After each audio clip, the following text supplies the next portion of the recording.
Hi friends, this is Hamad Khaliq and you are watching my YouTube channel English Mentor. You are welcome to this second video of parts of a sentence. दोस्तों last video में मैंने आपको बताया था parts of sentence के बारे में कि सेंटेंस या छोटा हो या जितना भी बड़ा हो उसमें दो ही पार्ट्स होते हैं, एक होता है सब्जेक्ट और दूसरा होता है प्रेडिकेट। उसके बाद फिर हम सब्जेक्ट और प्रेडिकेट को हम अलग अलग पार्ट्स में डिवाइड करते हैं। तो दोस्तों पार्ट्स ऑफ सब्जेक्ट के बारे में तो हमने लास्ट वीडियो में डिस्कस कर लिया पूरे डिटेल में। उम्मीद है कि आपने पार्ट 1 देख लिया होगा।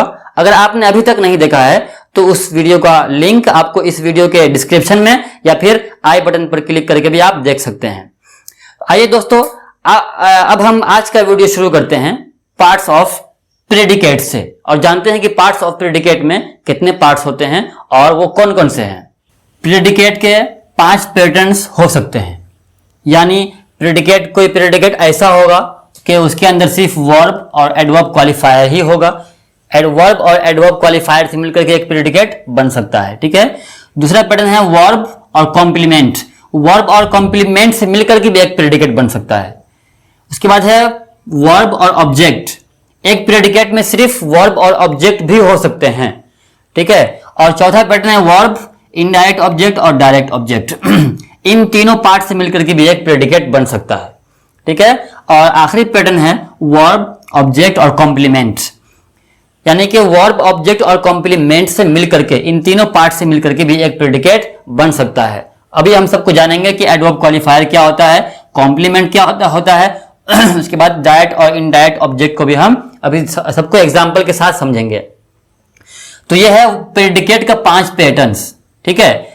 दोस्तों यहां पर एक बात जानने की है कि वर्ब 5 पैटर्न के अंदर सबसे पहले है, यानी इसका मतलब यह हुआ कि वर्ब जो है प्रेडिकेट में सबसे शुरू में ही आएगा और ये एक कंपलसरी पार्ट है। इसके बिना वर्ब के कोई भी प्रेडिकेट बन ही नहीं सकता है, ठीक है। तो प्रेडिकेट को पहचानने का एक तरीका यह है कि वो प्रेडिकेट के सबसे शुरू में वर्ब होगा।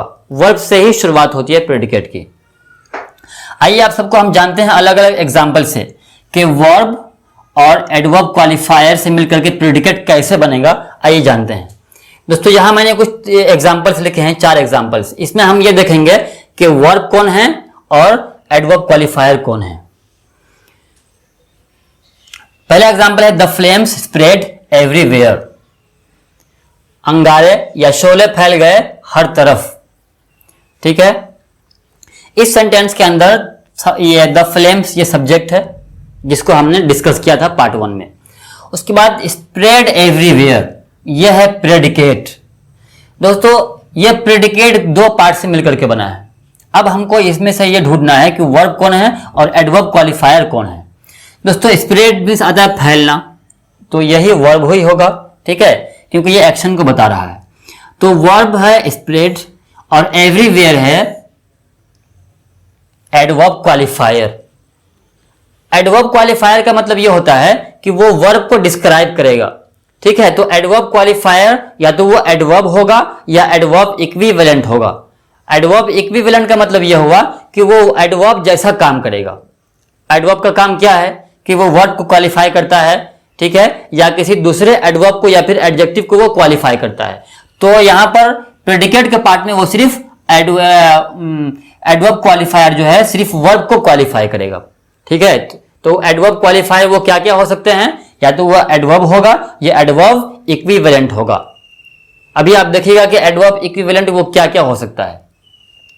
तो पहला एग्जांपल में स्प्रेड है वर्ब और एवरीवेयर वो एडवर्ब क्वालिफायर है। और यहां पर एडवर्ब क्या ये एवरीवेयर क्या है, वो एडवर्ब बन रहा है। दूसरा एग्जांपल है nothing can live on the moon. कुछ भी नहीं रह सकता है चांद पर, कोई भी चांद पर नहीं रह सकता है। इसमें है नथिंग है सब्जेक्ट और can live on the moon ये पूरा का पूरा प्रेडिकेट है। इसके अंदर भी, इस प्रेडिकेट के अंदर भी एक से ज्यादा वर्ड्स आए हैं। दोस्तों कैन लिव ये है वर्ब।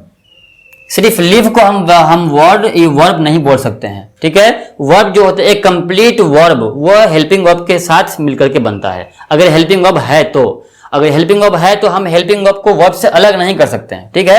तो कैन लिव जो है ये दोनों मिलकर के एक वर्ब हुआ, ठीक है। तो वर्ब तो हमने निकाल लिया। उसके बाद ऑन द मून यह है एडवर्ब क्वालिफायर। ठीक है, ये वर्ब को क्वालिफाई कर रहा है, उसके मीनिंग को बढ़ा रहा है। तो और ये यहाँ पर क्या है, ऑन द मून, ये एडवर्ब है, बिल्कुल ये एडवर्ब है और इसको हम एडवर्ब फ्रेज बोलते हैं। फ्रेज का मतलब ये होता है, जैसा कि मैंने पार्ट 1 वीडियो में मैंने आपको बताया था कि फ्रेज वो होता है जिसके अंदर एक से ज्यादा वर्ड्स हो लेकिन कुछ उसका कंप्लीट मीनिंग नहीं निकल रहा हो। यहां पर भी ऑन द मून ये एक फ्रेज है, इसका मतलब है चांद पर। क्या इसका कोई इसका सिर्फ चांद पर बोलने से कुछ समझ में आ रहा है आपको? नहीं, तो इसलिए इसको हम फ्रेज बोलेंगे। और ये फ्रेज यहाँ पर कौन सा काम कर रहा है, ये फंक्शन क्या कर रहा है, यहाँ पर वो कैन लिव को क्वालिफाई कर रहा है। और कैन लिव क्या है, ये वर्ब है, तो वर्ब को क्वालिफाई करने वाले को हम एडवर्ब ही तो बोलते हैं। इसलिए यहां पर ऑन द मून ये एडवर्ब फ्रेज होगा, adverb phrase on the moon. ठीक है, तो इस सेंटेंस के अंदर कैन लिव ये वर्ब हुआ और ऑन द मून ये एडवर्ब क्वालिफायर हुआ। अगला एग्जांपल है you may sit wherever you like. आप बैठ सकते हैं जहां आपको पसंद हो। इस सेंटेंस के अंदर यू सब्जेक्ट है और may sit wherever you like ये है पूरा का पूरा प्रेडिकेट। यहां भी एक से ज्यादा वर्ड्स है इसके अंदर। अब हमको वर्ब निकालना है और एडवर्ब क्वालिफायर निकालना है। मे सिट ये वर्ब है, इसके अंदर भी ये मे जो है ऑक्सिलरी में से आया है, ठीक है, और सिट ये वर्ब है, तो दोनों मिलकर के एक वर्ब हुआ। और वेयर एवर यू लाइक ये है adverb qualifier. Wherever you like यहां से यहां तक पूरा वो एडवर्ब क्वालिफायर है क्योंकि वो सिट को क्वालिफाई कर रहा है। ठीक है, तो क्या ये एडवर्ब क्वालिफायर जो है वेयर एवर यू लाइक ये एडवर्ब है या फिर एडवर्ब इक्विवेलेंट है? दोस्तों ये एडवर्ब इक्विवेलेंट है। यहां पर ये एडवर्ब क्लॉज बन रहा है, adverb clause. Adverb clause adverb तो इसलिए है कि ये सेट को क्वालिफाई कर रहा है। ये क्लॉज कैसे है? क्लॉज क्या होता है? क्लॉज जिसके अंदर जिसका खुद अपना एक सब्जेक्ट हो और उसका प्रेडिकेट हो लेकिन वो दूसरे पार्ट पर डिपेंडेंट हो, इसलिए वो उसको हम क्लॉज बोलते हैं। क्लॉज नहीं, क्लॉज। तो यहां पर ये एडवर्ब क्लॉज हो गया। ये कौन? Wherever you like. Where ये यू ये सब्जेक्ट है और लाइक ये प्रेडिकेट है। ठीक है, इन दोनों से मिलकर के एक ये क्लॉज बन गया। और ये क्या काम कर रहा है? फंक्शन क्या कर रहा है? ये एडवर्ब का काम कर रहा है, यानी कि वो सिट को क्वालिफाई कर रहा है, इसलिए इसको हम एडवर्ब क्लॉज बोलेंगे। ठीक है, तो इस सेंटेंस के अंदर मे सिट ये वर्ब हुआ और वेयर एवर यू लाइक ये एडवर्ब क्वालिफायर हुआ। ठीक है, उसके बाद है आखिरी सेंटेंस है वी ईट टू लिव। हम खाते हैं जीने के लिए। इस सेंटेंस के अंदर वी सब्जेक्ट है और ईट टू लिव ये प्रेडिकेट है। इस प्रेडिकेट के अंदर ईट ये वर्ब हुआ, वर्ब निकाल लिया हमने, ईट ये वर्ब हुआ। ईट मींस क्या आता है? खाना। और टू लिव ये एडवर्ब क्वालिफायर है। ठीक है, वो ईट को क्वालिफाई कर रहा है, तो टू लिव को एडवर्ब क्वालिफायर बोलेंगे। और ये यहां पर क्या बन रहा है? ये इंफिनिटिव बनकर के आया है। यहां पर इंफिनिटिव है ये। इससे ये बात समझ में आई कि एडवर्ब क्वालिफायर इंफिनिटिव भी बन सकता है, क्योंकि इंफिनिटिव के बारे में आप पढ़ेंगे जब हम इंफिनिटिव के बारे में डिस्कस करेंगे। इंफिनिटिव ऐसा होता है कि वो नाउन को भी डिस्क्राइब करता है, ठीक है, और वो कभी कभी एडवर्ब को भी क्वालिफाई करता है और वो कभी कभी एडजेक्टिव को भी क्वालिफाई करता है। यहां पर टू इंफिनिटिव वर्ब को क्वालिफाई कर रहा है। ठीक है, जब वो इंफिनिटिव वर्ब को क्वालिफाई करे तो इंफिनिटिव का यूज हम पर्पस के लिए करते हैं। इसका मतलब यह हुआ we eat for the purpose of living, कि हम खाते हैं जीने के मकसद से, जीने के लिए। ठीक है, तो इंफिनिटिव भी एडवर्ब को क्वालिफाई कर सकता है, इसलिए यहां पर टू लिव जो है ये इंफिनिटिव है और ये एडवर्ब क्वालिफायर है यहां पर। ठीक है, तो ये था एक पैटर्न के प्रेडिकेट के अंदर वर्ब और एडवर्ब क्वालिफायर दोनों से मिलकर के एक प्रेडिकेट बन सकता है, जैसा कि अभी हमने देखा। ठीक है, और एडवर्ब क्वालिफायर वो क्या क्या हो सकते हैं? वो एडवर्ब भी हो सकता है जैसा कि एवरीवेयर। ठीक है, एडवर्ब फ्रेज भी एडवर्ब क्वालिफायर बन सकता है, एडवर्ब क्लॉज भी ये एडवर्ब क्वालिफायर बन सकता है और इंफिनिटिव भी एडवर्ब क्वालिफायर बन सकता है। और भी बहुत सारी चीजें होंगी जो क्वालिफायर बन सकते हैं। ठीक है, अब हम बात करेंगे प्रेडिकेट का दूसरा पैटर्न यानी वर्ब और कॉम्प्लीमेंट। दोस्तों प्रेडिकेट का दूसरा पैटर्न है वर्ब और कॉम्प्लीमेंट, यानी प्रेडिकेट वर्ब और कॉम्प्लीमेंट से मिलकर के भी बन सकता है। कॉम्प्लीमेंट का मतलब होता है कंप्लीट करना, पूरा करना, यानी प्रेडिकेट अगर पहले से अधूरा है, वो सब्जेक्ट को अगर अच्छी तरह से डिस्क्राइब नहीं कर पा रहा है प्रेडिकेट, तो उस प्रेडिकेट को पूरा करने के लिए हम कॉम्प्लीमेंट का सहारा लेते हैं। प्रेडिकेट क्या होता है? प्रेडिकेट यानी जो सब्जेक्ट के बारे में बताए, लेकिन प्रेडिकेट में इतने वर्ड्स नहीं है कि जो सब्जेक्ट के बारे में पूरी जानकारी दे, तो उस प्रेडिकेट को पूरा करने के लिए हम कॉम्प्लीमेंट लाते हैं। ठीक है, आप कहिएगा कि उसको पूरा करने के लिए हम ऑब्जेक्ट क्यों नहीं लाते? क्योंकि वो वर्ब, प्रेडिकेट के अंदर जो वर्ब होते हैं वो इंट्रांजिटिव होते हैं। ठीक है, और इंट्रांजिटिव वर्ब के बाद कोई ऑब्जेक्ट तो आ नहीं सकता है, इसलिए उस प्रेडिकेट को पूरा करने के लिए हम कॉम्प्लीमेंट लाते हैं। अच्छा, ये कॉम्प्लीमेंट सब्जेक्ट को भी डिस्क्राइब कर सकता है और ऑब्जेक्ट को भी डिस्क्राइब कर सकता है। अगर ये सब्जेक्ट को डिस्क्राइब करेगा तो इसको हम ये सब्जेक्टिव कॉम्प्लीमेंट बोलेंगे। अगर ये कॉम्प्लीमेंट ऑब्जेक्ट को डिस्क्राइब करेगा तो इसको हम ऑब्जेक्टिव कॉम्प्लीमेंट बोलते हैं। तो कॉम्प्लीमेंट दो प्रकार के हो गए, एक सब्जेक्टिव कॉम्प्लीमेंट और एक ऑब्जेक्टिव कॉम्प्लीमेंट। आइए अब जानते हैं वर्ब और कॉम्प्लीमेंट को एग्जाम्पल के साथ। दोस्तों, पहला एग्जाम्पल मैंने लिखा है, Venus is a planet. Venus एक प्लैनेट है, यहां पर वेनस सब्जेक्ट है, ठीक है, और इज ए प्लैनेट ये प्रेडिकेट है। अब इसमें से हमको वर्ब और कॉम्प्लीमेंट निकालना है। दोस्तों, इज ये वर्ब है और इज यहां पर ये मेन वर्ब है। इज तो हेल्पिंग वर्ब भी होता है, इज एम आर ये हेल्पिंग वर्ब भी होता है, और वॉज वर, लेकिन हेल्पिंग वर्ब तब होगा जब इसके बाद कोई मेन वर्ब आएगा। अगर ये मेन वर्ब नहीं होगा तो फिर ये हेल्पिंग वर्ब नहीं होगा, यही मेन वर्ब बन जाएगा। अगर ये सब अकेला हो, इज एम आर और वॉज वर अगर अकेला यूज हो किसी सेंटेंस में तो ये मेन वर्ब बन जाएगा। ठीक है, तो यहां पर इज ये मेन वर्ब है और ए प्लैनेट ये कॉम्प्लीमेंट है, क्योंकि प्रेडिकेट के अंदर सिर्फ इज से बात पूरी नहीं हो रही है। ठीक है, प्रेडिकेट को पूरा करने के लिए हम ए प्लैनेट लाए हैं जो कि कॉम्प्लीमेंट है। ठीक है, और ये सब्जेक्टिव कॉम्प्लीमेंट है क्योंकि वो वेनस को डिस्क्राइब कर रहा है। वेनस एक प्लैनेट है, तो एक प्लैनेट कौन है? ए प्लैनेट किसके बारे में बात कर रहे हैं? वेनस के बारे में, और वेनस ये सब्जेक्ट बन रहा है, इसलिए ए प्लैनेट को हम कॉम्प्लीमेंट बोलेंगे। और वो कौन सा कॉम्प्लीमेंट? सब्जेक्टिव कॉम्प्लीमेंट, क्योंकि वो सब्जेक्ट को डिस्क्राइब कर रहा है। ठीक है, तो इज हो गया वर्ब और ए प्लैनेट हो गया कॉम्प्लीमेंट। तो आपने देखा सिर्फ वर्ब और कॉम्प्लीमेंट से मिलकर के भी एक प्रेडिकेट बन सकता है। दूसरा सेंटेंस है द स्काई ग्रू डार्क। आसमान हो गया अंधेरा, आसमान अंधेरा हो गया। इसमें द स्काई ये एक वर्ब, ये एक सब्जेक्ट है। ठीक है, और ग्रू डार्क ये है प्रेडिकेट। इसके अंदर भी दो पार्ट्स हैं, ग्रू ये वर्ब है, ठीक है, और डार्क ये कॉम्प्लीमेंट है। यहां पर आपको एक ऑब्जेक्शन हो सकता है कि डार्क को हम कॉम्प्लीमेंट कैसे बोलेंगे, ये तो ऑब्जेक्ट भी हो सकता है। तो दोस्तों, बहुत सारे बच्चों को यह पता है कि इस वर्ड के बाद आने वाला हर वर्ड वो ऑब्जेक्ट ही होता है, हालांकि ऐसा नहीं है।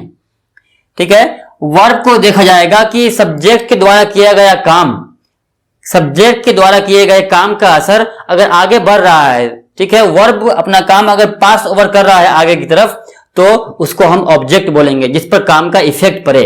लेकिन ये ग्रू का मतलब क्या होता है? होना, बढ़ना, उगना। ये उगना एक ऐसा काम है कि ये काम का इफेक्ट आगे पड़ ही नहीं सकता है। ठीक है, इसलिए ग्रू ये इंट्रांजिटिव वर्ब है। इंट्रांजिटिव का मतलब होता है जिसमें ऑब्जेक्ट ना आए, और ट्रांजिटिव जिसमें ऑब्जेक्ट आए। इसको हम अलग वीडियो में डिस्कस करेंगे, इंट्रांजिटिव और ट्रांजिटिव को। यहां पर आपको यह जानना है कि ये ग्रू ये इंट्रांजिटिव वर्ब है, इसमें ऑब्जेक्ट आप नहीं ला सकते हैं।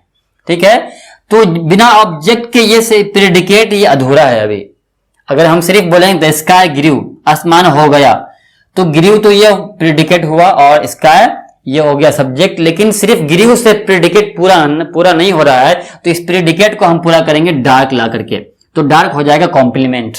और ये कॉम्प्लीमेंट किसको डिस्क्राइब कर रहा है? द स्काई को। आसमान हो गया अंधेरा, अंधेरा कौन हो गया? आसमान। और यहां पर स्काई क्या है? सब्जेक्ट है, तो डार्क को हम कॉम्प्लीमेंट बोलेंगे और वो सब्जेक्टिव कॉम्प्लीमेंट होगा। ठीक है, अगला एग्जांपल है योर बुक इज देयर। तुम्हारी किताब वहां है। यहां पर योर बुक ये सब्जेक्ट है और इज देयर ये प्रेडिकेट है। इज तो वर्ब हो जाएगा और देयर को हम बोलेंगे कॉम्प्लीमेंट। ठीक है, यहां पर ये एडवर्ब बन करके आया है, तो कॉम्प्लीमेंट एडवर्ब भी हो सकता है, नाउन भी हो सकता है, एडजेक्टिव भी हो सकता है। ठीक है, तो देयर भी यहाँ पर सब्जेक्टिव कॉम्प्लीमेंट है, क्योंकि यहाँ पर योर बुक को ये डिस्क्राइब कर रहा है जो कि सब्जेक्ट बन रहा है। तो सब्जेक्ट को डिस्क्राइब करने वाले कॉम्प्लीमेंट को हम सब्जेक्टिव कॉम्प्लीमेंट बोलते हैं। तो दोस्तों ये है प्रेडिकेट जो वर्ब और कॉम्प्लीमेंट से बना। ठीक है, ये तो आपने देख लिया। आइए आप जानते हैं कि ऐसा प्रेडिकेट जिसके अंदर सिर्फ वर्ब हो और ऑब्जेक्ट हो, ऐसा भी प्रेडिकेट बन सकता है जिसके अंदर वर्ब और सिर्फ ऑब्जेक्ट ही होगा। आइए आप जानते हैं। आइए दोस्तों आप जानते हैं प्रेडिकेट का तीसरा पैटर्न जो कि है वर्ब और ऑब्जेक्ट। सिर्फ वर्ब और ऑब्जेक्ट से भी एक प्रेडिकेट बन सकता है। दोस्तों ऑब्जेक्ट के बारे में मैं आपको बता दूं कि ऑब्जेक्ट क्या होता है। ऑब्जेक्ट वो होता है जिस पर सब्जेक्ट के द्वारा किए गए काम का इफेक्ट पड़े, जिस पर सब्जेक्ट ने जो काम किया वो काम का असर ऑब्जेक्ट पर पड़ता है, तो उसको हम ऑब्जेक्ट बोलेंगे। ठीक है, तो ऑब्जेक्ट वो होता है जो सब्जेक्ट के द्वारा किए गए काम को के इफेक्ट को अपने ऊपर ले सके, उसको हम ऑब्जेक्ट बोलते हैं। ठीक है, तो पहला एग्जांपल लेते हैं, बर्ड्स बिल्ड नेस्ट्स। पक्षियों ने या पक्षियां बनाती है घोंसले, पक्षियां घोंसले बनाती है। इसमें बर्ड्स ये सब्जेक्ट है। ठीक है, उसके बाद बिल्ड नेस्ट्स ये है प्रेडिकेट। अब इसमें से हमको वर्ब और ऑब्जेक्ट को अलग करना है। तो बिल्ड माने आता है बनाना, ये वर्ब है। ठीक है, ये वर्ब है, और नेस्ट मीन्स होता है घोंसला, और ये ऑब्जेक्ट है। क्योंकि बिल्ड ये एक ऐसा काम है, अगर हम सिर्फ बोलेंगे बर्ड्स बिल्ड, पक्षियों ने बनाया, पक्षियों ने या पक्षियां बनाती है, तो यहां पर सिर्फ बिल्ड कहने से बात पूरी नहीं होती है, क्योंकि पक्षियों ने जो काम किया उस काम का असर किसी पर पड़ना चाहिए।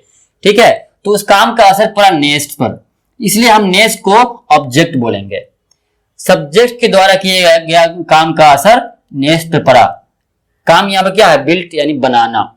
तो बर्ड्स के द्वारा किए गए काम का असर, बर्ड्स ने जो काम किया उस काम का असर नेस्ट पर पड़ा, तो नेस्ट को हम ऑब्जेक्ट बोलेंगे। ठीक है, और बिल्ड को वर्ब बोलेंगे। तो देखिए सिर्फ वर्ब और ऑब्जेक्ट से मिलकर के एक प्रेडिकेट बना। अगला एग्जांपल है आई नो हिम, मैं जानता हूं उसको।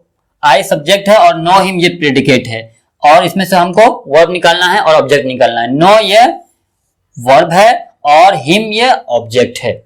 क्योंकि सिर्फ आई नो मैं जानता हूं यह कह देने से बात पूरी नहीं होती। क्या जानता है, मैं क्या जानता हूं वो चीज अभी बाकी है, वो काम कौन पूरा करेगा, वो ऑब्जेक्ट के जरिए ये सेंटेंस पूरा हो जाएगा। ठीक है, तो जानने का असर हिम पर पड़ा, तो हिम को हम ऑब्जेक्ट बोलेंगे। ठीक है, उसके बाद अगला एग्जांपल है आई लव स्विमिंग, मुझे तैरना पसंद है। यहां पर आई सब्जेक्ट है और लव स्विमिंग ये प्रेडिकेट है, जिसमें से लव ये सब्जेक्ट हुआ, ये लव वर्ब हुआ, और स्विमिंग को हम ऑब्जेक्ट बोलेंगे। ठीक है, क्योंकि लव का इफेक्ट स्विमिंग पर पड़ रहा है, इसलिए स्विमिंग यहां पर ये ऑब्जेक्ट बनेगा। उसके बाद है वी वांट टू लिव, हम जीना चाहते हैं। इसमें वी सब्जेक्ट है और वांट टू लिव ये प्रेडिकेट है, और ये वांट प्रेडिकेट में से वांट ये वर्ब कहलाएगा और टू लिव ये ऑब्जेक्ट कहलाएगा। ठीक है, तो दोस्तों ये था प्रेडिकेट का तीसरा पैटर्न जिसके अंदर सिर्फ वर्ब और ऑब्जेक्ट होता है। दोस्तों इसमें एक तीसरे पैटर्न में एक खास बात जानने की ये है कि पहला पैटर्न में जो है एडवर्ब क्वालिफायर वो बहुत कुछ बन सकता था, जैसा कि आपने देखा एग्जाम्पल में। उसके बाद कॉम्प्लीमेंट भी ये बहुत कुछ बन सकता है, आपने एग्जाम्पल में इसको भी देखा। लेकिन तीसरे पैटर्न में खास बात जानने की ये है कि ऑब्जेक्ट वो बहुत कुछ नहीं बन सकता है। पार्ट्स ऑफ स्पीच में से सिर्फ नाउन और प्रोनाउन ही एक ऐसा पार्ट है जो ऑब्जेक्ट या सब्जेक्ट बन सकता है। नाउन है, यहां पर देख लीजिए नेस्ट ये नाउन है, हिम ये प्रोनाउन है। यहां पर है स्विमिंग, स्विमिंग का मतलब आता है तैरना। ये देखने में तो लग रहा है वर्ब, लेकिन ये जिरंड है, ये जिरंड है। जिरंड बोलते हैं वर्ब की फर्स्ट फॉर्म में आईएनजी लगा देने से वो जिरंड बन जाता है, और जिरंड वो वर्ब भी हो सकता है और नाउन भी हो सकता है। कैसे? वर्ब इसलिए होगा क्योंकि ये जिरंड के पास भी एक ऑब्जेक्ट होता है। ठीक है, और ये नाउन इसलिए होगा क्योंकि वो जिरंड किसी का ऑब्जेक्ट बनता है। जैसे एग्जांपल से समझ लीजिए, I love eating mango. I love eating mango, यहां पर देखिए ईटिंग मैंगो ये है जिरंड, ये वर्ब इसलिए है क्योंकि इसके पास एक ऑब्जेक्ट है। मैंगो ईटिंग का ऑब्जेक्ट हुआ, इसलिए ईटिंग को हम वर्ब कह सकते हैं। और ये नाउन कैसे हुआ? ईटिंग ये नाउन कैसे हुआ? इसलिए नाउन हुआ क्योंकि ये खुद ऑब्जेक्ट है लव का। ठीक है, तो जेरंड नाउन भी बन सकता है और वर्ब भी बन सकता है। ठीक है, दूसरा एग्जांपल में देख लीजिए, वी वांट टू लिव, हम जीना चाहते हैं। यहां पर टू लिव ये क्या है? ये भी नाउन है। इसको इन्फिनेटिव कहा जाता है। इन्फिनेटिव का मतलब वो होता है कि वर्ब की फर्स्ट फॉर्म से पहले टू लगा देने से इन्फिनेटिव बनता है। दोस्तों इन्फिनेटिव भी वर्ब और नाउन दोनों हो सकता है। कैसे? वर्ब तो इसलिए होगा क्योंकि इसके पास भी एक ऑब्जेक्ट होता है, और नाउन इसलिए होगा क्योंकि यह भी किसी का ऑब्जेक्ट बनता है। जैसे एग्जांपल्स में आप इसको भी देख सकते हैं, I want to eat mango, यहां भी आप देख सकते हैं टू ईट ये इन्फिनेटिव है। ये वर्ब इसलिए है क्योंकि इसके पास एक ऑब्जेक्ट है। मैंगो टू ईट का ऑब्जेक्ट हुआ, तो ये वर्ब हुआ। और ये नाउन इसलिए है क्योंकि ये भी ऑब्जेक्ट बन रहा है वांट का। ठीक है, तो ये ऑब्जेक्ट हुआ, तो ये नाउन भी हो सकता है क्योंकि ये ऑब्जेक्ट बन रहा है, और ये वर्ब भी हो सकता है क्योंकि इसके पास भी एक ऑब्जेक्ट है। चलिए, तो ये था प्रेडिकेट का तीसरे पैटर्न का पूरा डिटेल, जिसमें वर्ब और ऑब्जेक्ट सभी मिलकर के एक प्रेडिकेट बन सकता है। आइए दोस्तों, आप जानते हैं प्रेडिकेट का चौथा पैटर्न, जो कि है वर्ब, इनडायरेक्ट ऑब्जेक्ट और डायरेक्ट ऑब्जेक्ट। कुछ प्रेडिकेट्स ऐसे भी हैं जो इन तीनों पार्ट से मिलकर के बनते हैं। दोस्तों डायरेक्ट ऑब्जेक्ट और इनडायरेक्ट ऑब्जेक्ट, इसको समझने से पहले आप ये समझिए कि कुछ वर्ब ऐसे होते हैं जो ट्रांजिटिव होता है, यानी उसमें ऑब्जेक्ट आता है, और कुछ वर्ब ऐसे होते हैं कि जो इनट्रांजिटिव होता है, उसमें ऑब्जेक्ट की जरूरत ही नहीं होती, वो वर्ब से ही उसका सेंस पूरा हो जाता है। अच्छा, जो वर्ब ट्रांजिटिव होता है उसमें एक ऑब्जेक्ट भी हो सकता है और दो ऑब्जेक्ट भी हो सकता है। ठीक है, तो एक ऑब्जेक्ट हो तो वो हमने देख लिया अभी पैटर्न नंबर 3 में, वर्ब और ऑब्जेक्ट वाले एग्जांपल में। लेकिन किसी वर्ब के साथ अगर दो ऑब्जेक्ट आए तो एक ऑब्जेक्ट को हम बोलते हैं इनडायरेक्ट और दूसरा ऑब्जेक्ट होता है डायरेक्ट। दोस्तों आइए जानते हैं कि इनडायरेक्ट और वो डायरेक्ट ऑब्जेक्ट क्या होता है। इनडायरेक्ट ऑब्जेक्ट वो होता है for whom something is done या to whom something is given, यानी जिसको कुछ दिया जाए या जिसके लिए कुछ किया जाए उसको हम बोलते हैं इनडायरेक्ट ऑब्जेक्ट। ठीक है, जिसके लिए कुछ किया जाए या जिसको कुछ दिया जाए उसको हम बोलेंगे इनडायरेक्ट ऑब्जेक्ट। ठीक है, और डायरेक्ट ऑब्जेक्ट वो होगा, डायरेक्ट ऑब्जेक्ट वो कोई चीज होती है, कोई वस्तु होता है, वो कोई थिंग होता है। ठीक है, जो दिया जाए, जो चीज दी जाए उसको हम डायरेक्ट ऑब्जेक्ट बोलते हैं। इसमें एक खास बात जानने की यह है, इनडायरेक्ट और डायरेक्ट को पहचानने का एक तरीका यह है कि इनडायरेक्ट ऑब्जेक्ट वो हमेशा पर्सन होगा, ठीक है, और डायरेक्ट ऑब्जेक्ट वो हमेशा थिंग होगा। ठीक है, ये उसको पहचानने का एक तरीका है। आइए आप जानते हैं ये पैटर्न एग्जाम्पल से। पहला एग्जाम्पल है आई प्रोमिस्ड हिम ए प्रेजेंट। इसमें इसका मीनिंग ये हुआ कि मैंने उससे एक तोहफे का, प्रेजेंट का मतलब आता है तोहफा, गिफ्ट, मैंने उससे एक गिफ्ट का वादा किया। तो आई ये हो गया सब्जेक्ट और प्रोमिस्ड हिम ए प्रेजेंट ये पूरा का पूरा एक प्रेडिकेट है। इस प्रेडिकेट में हमको वर्ब निकालना है, तो प्रोमिस्ड ये वर्ब है। ठीक है, इनडायरेक्ट ऑब्जेक्ट हुआ हिम और डायरेक्ट ऑब्जेक्ट है ए प्रेजेंट। हिम इनडायरेक्ट इसलिए हुआ क्योंकि इसी के लिए कुछ किया गया है, यानी कि वादा जो किया गया है किसके लिए? हिम के लिए, तो हिम हो गया इनडायरेक्ट ऑब्जेक्ट। और देखिए ये पर्सन भी है, हिम किसके लिए आया? ये पर्सन के लिए ही तो आया है, तो ये पर्सन भी है। और ए प्रेजेंट ये वस्तु है एक, ठीक है, तो ये डायरेक्ट ऑब्जेक्ट बनेगा कौन? प्रेजेंट। तो ये प्रेडिकेट एक वर्ब से बना और एक इनडायरेक्ट ऑब्जेक्ट से और एक डायरेक्ट ऑब्जेक्ट से ये एक प्रेडिकेट बना। आइए अगला एग्जांपल लिखते हैं। ही टीचेस अस इंग्लिश, वो हमें इंग्लिश पढ़ाता है या वो हमें इंग्लिश पढ़ाते हैं। इसमें सब्जेक्ट है ही और टीचेस अस इंग्लिश ये है प्रेडिकेट। इसमें एक से ज्यादा वर्ड्स आए हैं। आइए देखते हैं इसमें कौन वर्ब है और कौन ऑब्जेक्ट है। टीचेस ये वर्ब है, टीचेस ये वर्ब है क्योंकि ये एक्शन को बता रहा है। अस ये हुआ इनडायरेक्ट ऑब्जेक्ट और इंग्लिश हुआ डायरेक्ट ऑब्जेक्ट। अस क्योंकि इसको इसके बारे में कुछ किया जा रहा है। इनडायरेक्ट ऑब्जेक्ट उसी को तो बोलते हैं जिसके बारे में कुछ किया जाए। तो यहाँ पर अस के बारे में किया जा रहा है, तो अस को हम बोलेंगे कि ये इनडायरेक्ट ऑब्जेक्ट है। इसको हटा करके आप कोई नाम भी दे सकते हैं। ही टीचेज अस को, अस ये प्रोनाउन है, इसकी जगह पर आप नाउन भी ला सकते हैं। ही टीचेज रामू, ही टीचेज रामू, वो रामू को पढ़ाता है इंग्लिश। तो रामू ये एक पर्सन ही तो है, तो इनडायरेक्ट ऑब्जेक्ट वो पर्सन होता है। ठीक है, तो रामू हो गया एक ऑब्जेक्ट इनडायरेक्ट, और इंग्लिश हो गया डायरेक्ट ऑब्जेक्ट। इंग्लिश क्या है? एक थिंग है। चलिए, तो ये था दूसरा एग्जाम्पल। अगला एग्जाम्पल है माई फादर बॉट मी एक बाइक। मेरे पिता ने, मेरे वालिद ने मुझे एक बाइक खरीदी, मुझे एक बाइक खरीद दी। यहां पर सब्जेक्ट है माई फादर, क्योंकि वो काम को करने वाले हैं, और बॉट मी ए बाइक ये है प्रेडिकेट। इसके अंदर एक से ज्यादा वर्ड्स आए हैं। तो बॉट है वर्ब, क्योंकि ये एक काम है, एक्शन को बता रहा है, और मी हो गया एक इनडायरेक्ट ऑब्जेक्ट, और बाइक हो जाएगा डायरेक्ट ऑब्जेक्ट। ठीक है, मी इसलिए हुआ क्योंकि इसी के बारे में कुछ किया जा रहा है, इसलिए ये हो गया इनडायरेक्ट, और ए बाइक ये एक वस्तु है, इसलिए इसको हम डायरेक्ट ऑब्जेक्ट बोलेंगे। अगला एग्जाम्पल है ही गैव यू ए पेन। उसने तुमको एक कलम दिया।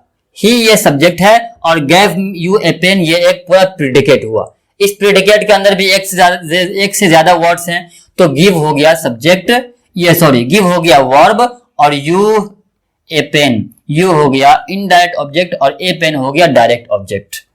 ठीक है, इनडायरेक्ट जिसके बारे में, जिसके लिए कुछ किया जाए, to whom something is given, और for whom something is done, जिसके बारे में कुछ किया जाए या जिसको कुछ दिया जाए। तो इस यहाँ पर कौन सी चीज किसको दी गई है? यू को दिया गया है, इसलिए यू हो जाएगा इनडायरेक्ट। और कौन सी चीज दी गई है, कौन सी वस्तु दी गई है? ए पेन। तो ए पेन को हम डायरेक्ट ऑब्जेक्ट बोलेंगे। तो ये था चौथा पैटर्न के प्रेडिकेट के अंदर एक वर्ब, इनडायरेक्ट ऑब्जेक्ट और डायरेक्ट ऑब्जेक्ट भी हो सकता है।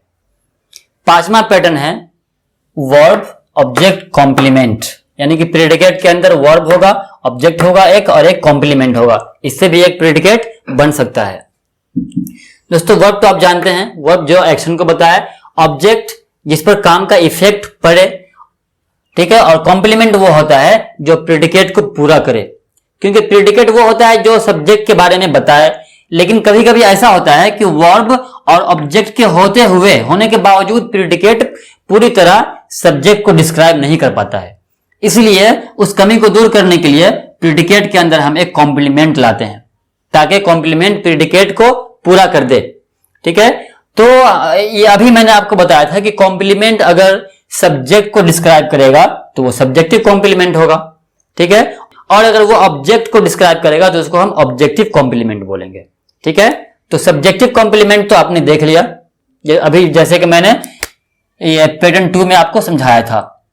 पैटर्न 2 के अंदर वो जो भी कॉम्प्लीमेंट है वो सब के सब सब्जेक्टिव कॉम्प्लीमेंट है। आइए आप जानते हैं कि ऑब्जेक्टिव कॉम्प्लीमेंट कैसा होता है। दोस्तों, पहला एग्जांपल है the police found him guilty. Police ने उसको दोषी पाया, मुजरिम पाया। सब्जेक्ट है इसके अंदर द पुलिस, और फाउंड हिम गिल्टी यह है एक प्रेडिकेट जिसमें एक से ज्यादा शब्द है। अब इसको हमको 3 भाग में बांटना है, एक होगा वर्ब, दूसरा होगा ऑब्जेक्ट, और तीसरा होगा कॉम्प्लीमेंट। दोस्तों, फाउंड ये एक ऐसा एक वर्ब है जिसमें एक ही ऑब्जेक्ट आता है। जैसे कि आप एग्जांपल ले लीजिए, I have found my mobile, मैंने अपना मोबाइल पा लिया। ठीक है, तो ये फाउंड ऐसा है जैसे कि found, I found my mobile, तो माई मोबाइल ये एक ऑब्जेक्ट हुआ। तो फाउंड एक ऑब्जेक्ट से पूरा हो जाता है, फाइंड से बना है फाउंड, फाइंड का सेकेंड फॉर्म है फाउंड। ठीक है, तो फाइंड जो है एक ऐसा वर्ब है जो एक ऑब्जेक्ट से पूरा हो जाता है। लेकिन कभी कभी ऐसा होता है कि वो एक ऑब्जेक्ट से पूरा नहीं होता, तो उस मीनिंग को हम पूरा करते हैं एक कॉम्प्लीमेंट से। ठीक है, तो इस प्रेडिकेट के अंदर फाउंड है वर्ब, ठीक है, ये वर्ब हो गया, और हिम है ऑब्जेक्ट, और गिल्टी है कॉम्प्लीमेंट। इसका मीनिंग इस तरह करेंगे, पुलिस ने उसको दोषी पाया। अब हमको फैसला ये करना है कि ये कॉम्प्लीमेंट सब्जेक्टिव है या ऑब्जेक्टिव है। दोस्तों, पहले हमको ये देखना है कि ये किसको डिस्क्राइब कर रहा है। गिल्टी किसके बारे में कहा जा रहा है कि वो गिल्टी है, वो दोषी है? किसके बारे में कहा जा रहा है दोस्तों? हिम के बारे में कहा जा रहा है कि वो पुलिस ने उसको दोषी पाया। हिम के बारे में कहा जा रहा है, हिम को डिस्क्राइब कर रहा है कौन? गिल्टी। और हिम क्या है? ऑब्जेक्ट है। हिम ऑब्जेक्ट है, इसलिए गिल्टी को हम कॉम्प्लीमेंट बोलेंगे और वो ऑब्जेक्टिव कॉम्प्लीमेंट होगा। ठीक है, तो ये आपने समझ लिया। दूसरा एग्जांपल है, his parents named him Hari. उसके माता पिता ने, उसके माँ बाप ने, पेरेंट्स में अगर एस लग जाए तो माँ और बाप दोनों होता है, ध्यान में रखिएगा। पेरेंट्स में अगर एस लगा हुआ हो तो माँ बाप दोनों होगा, और अगर एस नहीं लगा हुआ हो तो माँ या बाप, दोनों में से कोई एक।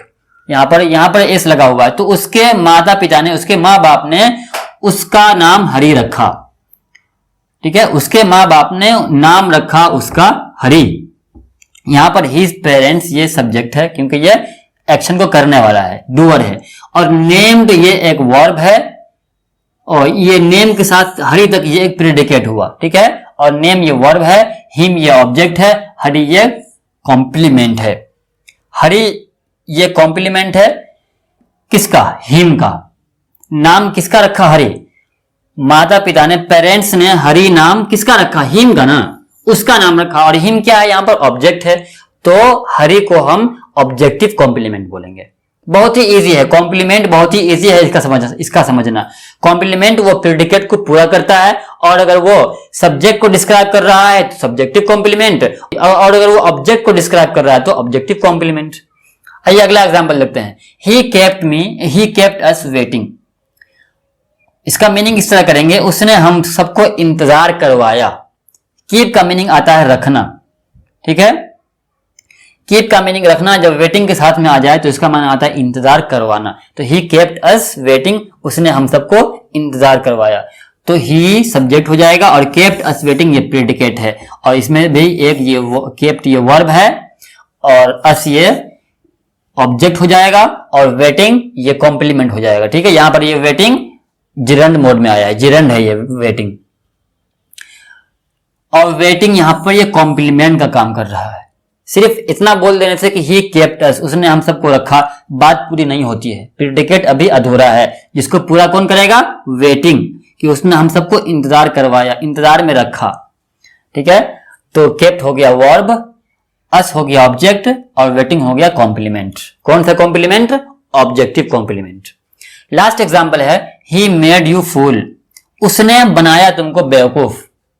ही सब्जेक्ट हो गया, और मेड यू फूल ये हो गया प्रेडिकेट। इसके अंदर एक से ज्यादा वर्ड्स है तो मेड हो जाएगा सब्जेक्ट, वर्ब, यू हो गया ऑब्जेक्ट, फूल हो गया कॉम्प्लीमेंट। ठीक है, फूल को देखिए, जितना भी यहां पर जो कॉम्प्लीमेंट आया है इसको आप ऑब्जेक्ट नहीं बना सकते हैं। ठीक है, क्योंकि काम का जो इफेक्ट है, वर्ब ने जो काम किया, ये सब्जेक्ट ने जो काम किया, उस काम का असर ऑब्जेक्ट ही तक आके खत्म हो गया। ठीक है, इसलिए यह अधूरा रह गया, उसको पूरा किया कॉम्प्लीमेंट ने। तो इस कॉम्प्लीमेंट को आप ऑब्जेक्ट बिल्कुल हरगिज मत समझिएगा। तो यहां पर फूल ये कॉम्प्लीमेंट है। कौन सा कॉम्प्लीमेंट है? ऑब्जेक्टिव कॉम्प्लीमेंट, क्योंकि यू ऑब्जेक्ट को ये डिस्क्राइब कर रहा है।